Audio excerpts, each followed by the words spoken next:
Hey guys, welcome aboard, welcome back, welcome home. As always, completely and totally dependent on where you happen to be in relation to these messages, these energies this week, right? This is the week of the 17th through the 23rd of April, 2023, and we have a lot going on this week. Energetically, galactically, cosmically. We have a new moon, solar eclipse in Aries. We begin Taurus season. And Mercury goes retrograde. Okay, so yeah, just a little bit. Let's get into it. So on Monday, we start with the Pisces moon conjuncting Neptune. You may feel very dreamy, very connected. You might feel like you're in deep on Monday. And you know what? That's okay. Say yes to that. And here's why. Saturn's aspecting the moon's nodes, right? And so this creates really beautiful support to those idealistic utopian visions that Neptune inspires. So as that moon moves into Aries, have the keys in your hand. And what I mean by that is really just have a grasp on the way that you feel in those visions. Be okay with that and let that really invite you forward, right? Let that be kind of your trajectory, your target. And here's the deal. You have some power-ups also from Pluto that can really turbocharge your movements toward that target, right? So you can be propelled forward in kind of leaps and bounds. So the key, right? Keeping it real is a thing. And keeping your eyes on the prize, also a big deal. On Tuesday the 18th, the Aries moon sextiles Venus and squares Mars, right? Venus being in Gemini, Mars being in Cancer. So here's the deal.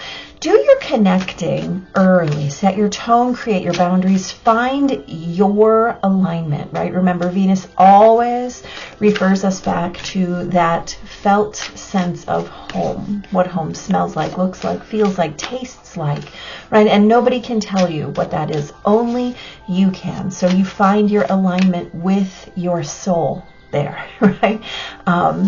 You won't find it in a book. You won't find it anywhere but in your own, soul. So, stick to your own ideals as the day moves, right? There's no need for defensiveness or guarding, right? That concept of home will always lead you home. So just open to that. Right? Just open to that. And every time you feel the compulsion to tighten up, open to it. Right? Just keep reminding yourself. On Wednesday, the 19th, the moon in Aries conjuncts Chiron and Venus and then the sun. 11:13 p.m. Central Time is the time at which we have our 29-degree Aries new moon.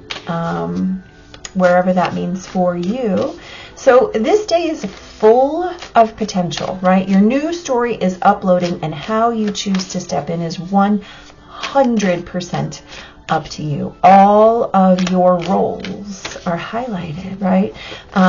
You as writer, you as director, you as editor, you as star, you as fan, you as critic, right? Those things are all you. So keep the focus on the new, right? And place your power in the now. So claim that new story. Do it in this moment, right? Which is always the place of power.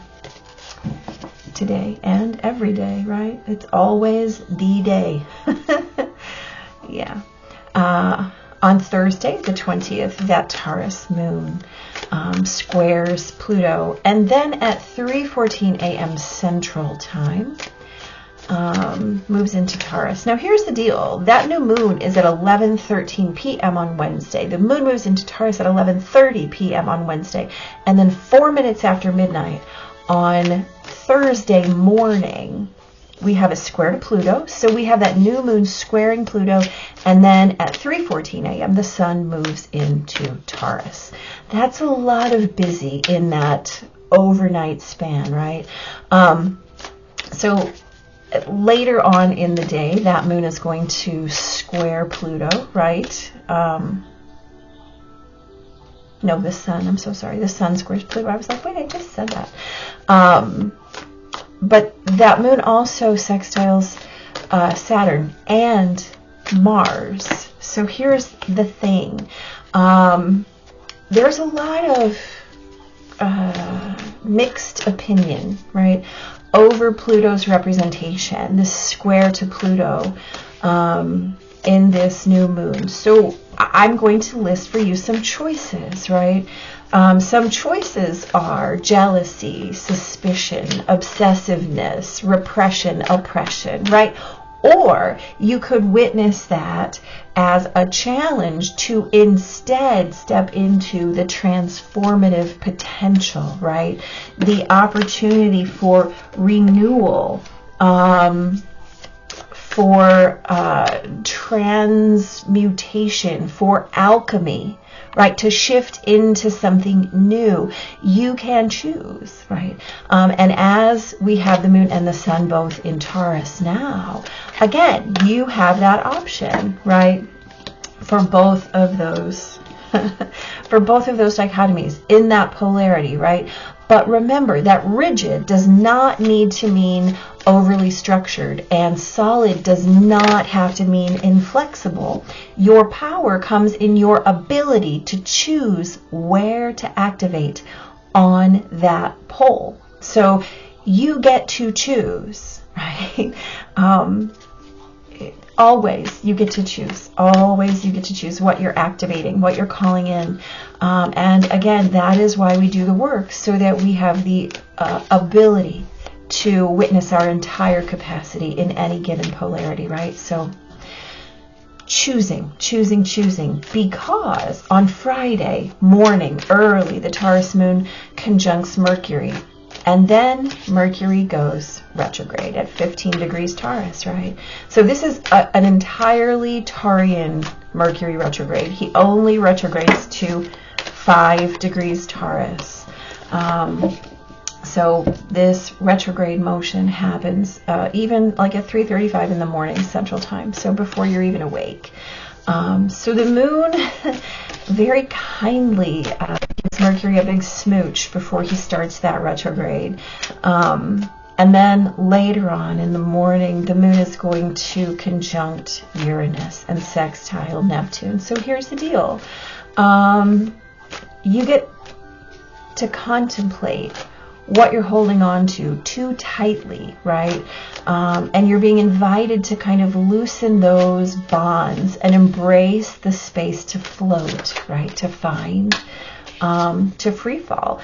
And I encourage you to explore Mercury retrograde as a kind of a cosmic grace point, right? You get to choose, you get to examine, you get to revisit those places where you have been in expression. What have I really been saying, right? What have I really been claiming? And witness if that's what you wish to claim, right? Mercury gives you a pause in retrograde and asks you to self-examine.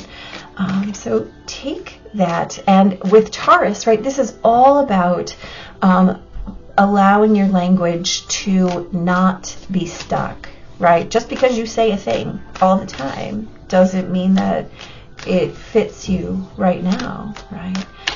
Examine it in the now.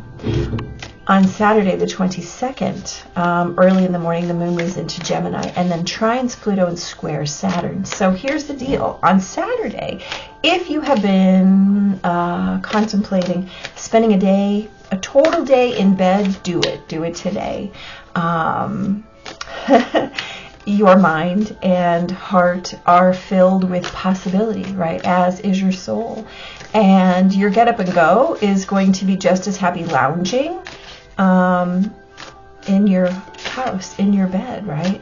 So make sure that even your get shit done isn't going to argue very much. So just remember and keep reminding yourself that self-care is also productive time, right? And that there's no need to feel like you're being lazy. Just keep telling your Saturn in Pisces that self-care is real care and that it's okay. On Sunday, the 23rd, that Gemini moon is going to conjunct Venus and then sextile Chiron. And then Mercury, retrograding, of course, in Taurus, is going to sextile Mars in Cancer. So it's kind of a day for synthesis, for fusion, right, between mind and heart today. So, hello. So your heart is going to feel its capacity, right, for expressiveness, for open wideness, right? It's going to be really available to feel into your own awareness of what home is for you. And again, that concept of home is that sensual awareness, right? What does home feel like? What does home look like? What does home taste like? What does it sound like, right? And again, as we talked about earlier in the week, nobody can tell you what that means for you. Nobody, absolutely no one on earth can tell you what home is for you. So your capacities to really be in definition of that are strong on Saturday. So find your wide capacity and find your open awareness and create some definitions for you. And also remember that as Mercury is retrograde, you have the ability right now to really recalibrate if there's anything that you have been unsatisfied with, right?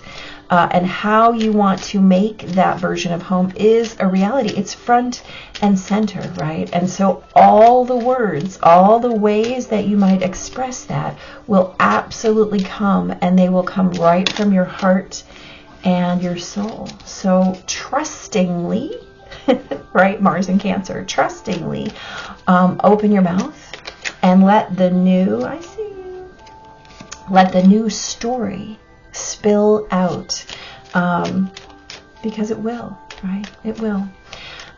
So let's talk a little bit more about the big movements this week, right? So we are in the middle of two eclipses as Mercury goes retrograde, and eclipse season is really all about what are we willing to see, what are we choosing to see, and what's really there. So be in awareness of the depths, right? We have so much Pluto interaction, especially with this new moon squaring Pluto. Be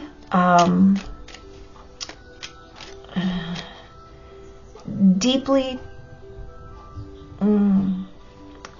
nope, that's not the right word. Be in your most observant. Wow, this is a hard thing to say. Be in your most observant, right? And witness the places where you might have been overlooking, and allow whatever it is that's really there, not your perception, right? To be what comes forward for you. Be open to witnessing what's really there instead of what you have been perceiving or in fact misperceiving in time. And remember that your sensual experience is always open to change, right? What feels like home today might not feel like home tomorrow. Always be in alignment with your new information. and your new capacity.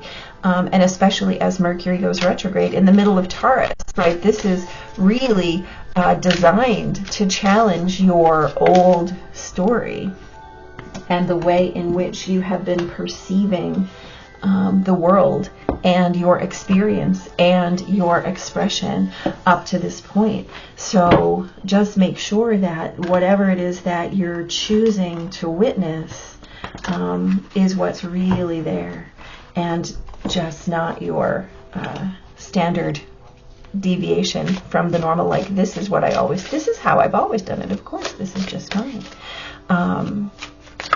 But really, Pluto is asking you to go as deeply as possible, so that as you recreate and as you restructure and recalibrate, that you are in the middle of it, right? Whatever it is for you, right? For you, absolutely. Okay, thank you. All righty. Okay. My goodness, that was a lot of shuffling. Let's get busy. On Monday, we have the Devil and the World. So, so we talked about this as having that day of dreamy connectedness, right? In addition to the moon shifting into Aries. So let's talk about this, right? The Devil is always a card of attachment. It's a card of the way things have been. It's a card of this is how things go, right? This is 3D habit. This is 3D creation in the mold of what has been, right? So it's really just 3D recreation. There is no newness. There is only right, what you have been doing this whole time. I'm controlled by my history. And the world says, you know what, actually you're really not. The world is about integration. The world is about endings and beginnings. The world is about being open to something new. The world is about cycles and how we embody our lessons as we move through those cycles. So, right, this is like, be gone, you have no power here. As long as you're really in your own connectedness, witnessing how much turbocharge you're willing to take from that Pluto energy, really creating in terms of what's next, right? Keep your eyes on the prize. Absolutely. On Tuesday, come on, we've got the Ace of Cups and the Chariot. This is, you know, the Ace of Cups is my heart is full and I am open to every new way that I can become more emotionally fulfilled, more satisfied with my experience, more blissful and joyful in my life and living. And the Chariot is, you know, this is that card of balanced forward motion. This is balancing love and logic. This is balancing head and heart. This is the way that we walk our path, right? And so as we are connecting, right, in our tones, in our boundaries, in our alignments, in our soul, this is reminding you to keep to your own alignment, right? You don't need to be defensive. You don't need to guard, right? What did we say? Home will always lead you home. Absolutely it will. I don't even need to go any further with that one. Home will always lead you home. On Wednesday, look, 5 of Pentacles and the 8 of Wands. Okay, let's talk about 5 of Pentacles. 5 of Pentacles is technically a card of feeling left out in the cold, right? The key is the key, right? The key is the key, because this is a perspective. Pentacles are about whether or not you are resourced. And so this particular 5, the challenge in this 5 is, am I resourced on my own, or do I believe that there is scarcity, right? Do I believe that I'm being left out? Do I believe that I don't have something I require? Here's the deal. When you step into your own power, your own resourcedness, right? You can never be left out, because the key is you. You are the key. You always have it. And recognizing that it's not available to you is an illusion, right?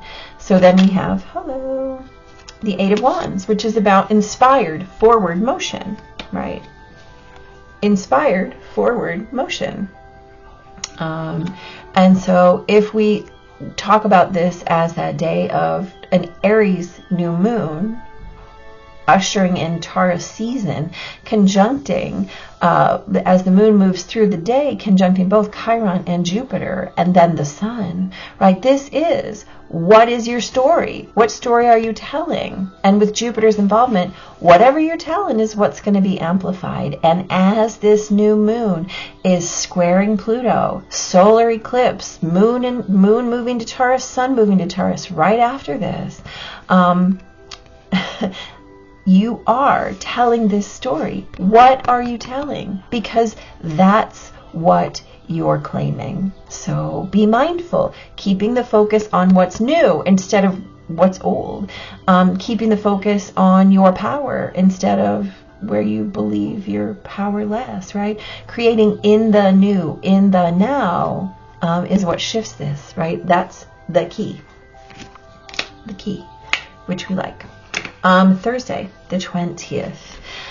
Okay, so we have the King of Pentacles and the Hierophant. Now, this King of Pentacles coming after that 5, right? The King of Pentacles is mastery. This is, I do, in fact, have all of that power. I have it all, right? And the Hierophant is, this is a card of tradition. And again, we have these keys, right? And in the Hierophant's telling, we talk about tradition. We talk about what is prescribed. We talk about ritual and routine and tradition, the way things have been done, right? This is what I've always done. This is, of course, this is what I've always thought. This is what I've always believed.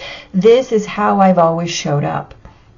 So we talked about as that whole square to Pluto thing happens, right? The moon squares Pluto, and then the sun squares Pluto, right? We get to make choices. We get to witness what this feels like, right? We get to witness whether or not we're choosing obsession, repression, suspicion, or transformation, release, renewal. We get to choose whether we are embracing rigidness or our own resilience. And your power, right, comes in the way that you choose to activate those energies. So this is your choice, embodiment, or the Hierophant is a card of rigidity, of structure. And so you get to be in the present, fully resourced. Hey, I've got this. I'm great. Whatever comes, I know I've got it handled. Or, oh my gosh, what have we done in the past? Let me figure it out. Oh my gosh, let me put it back in the box it belongs in, right? No, there is no box. There is no box. There is no box. And even if there was a box, you don't have to use it. On Friday, we have the Knight of Cups and the Nine of Cups. How lovely, right? This is the day that Mercury goes retrograde, too. So let's have a conversation about this. Knight of Cups. Here I am. Would you like some flowers? How can I increase your heart's experience, right? How can you be more full? How can you be happier, more blissful, more satisfied, more joyful? Well, guess what? You're in control of that. And I'm also going to bring you a little bit of wish fulfillment too, right? This is all about your heart's desires, which is beautiful, right? The moon comes up, gives Mercury a big old smooch, and Mercury goes into retrograde. But then the moon conjuncts Uranus and sextiles Neptune. Here's the deal. What have you been holding on to that's keeping you out of this energy, right?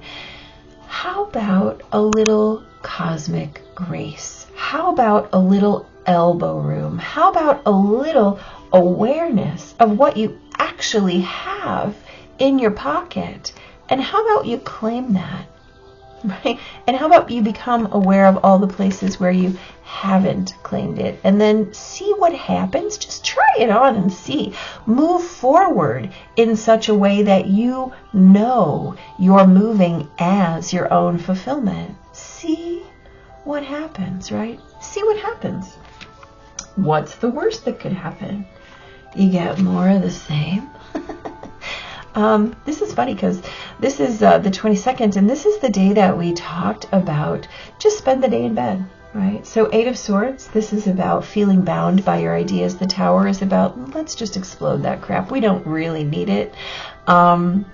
So if your heart is filled with possibility and your brain says, no, no, no, if you've got dreamy all on your mind, and your brain is going, but wait, we have to, but wait, I must, but wait, don't we need to, right? How about if we just get rid of all of that? Keep telling your inclination to get shit done that self-care can feel a lot like stillness, right? And not be stagnation. That self-care is productive time.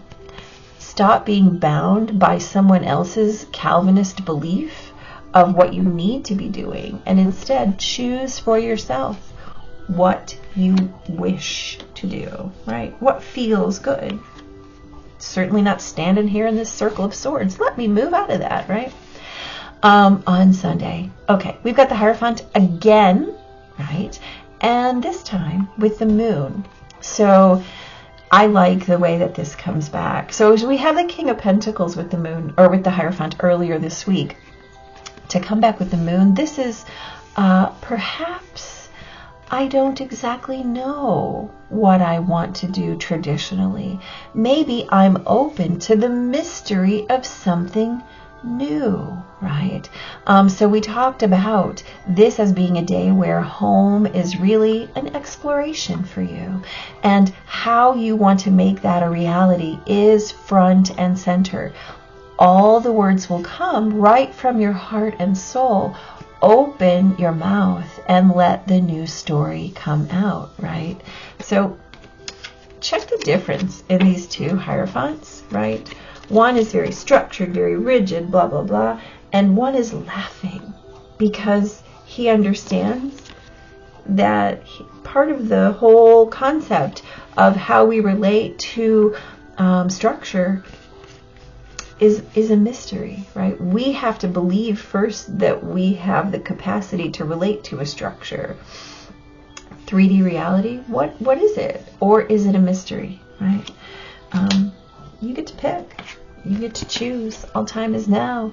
We do have a lot of Saturn interaction this week, and so I would like to say, as all time is now, as we witness each one of these cosmic events that kind of popcorn on our timelines, all of this energy is always available to you. These are just moments in time where you have a greater depth of availability, right? Your receptors are perhaps a little bit more open. And so as we move through this phase, remember that all time is, in fact, now, because now is all we have. There is no option. So we have a beautiful moon mansion, number 3, waxing earth moon, right? And this is all about buds and ambition. How beautiful is this at springtime with an Aries new moon? Let's see what we can learn from this. How lovely. So this is about individuality, right? Yeah. Yeah. It's beautiful. Oh. I must find it first. Interesting. Not as easy as I thought. There we go.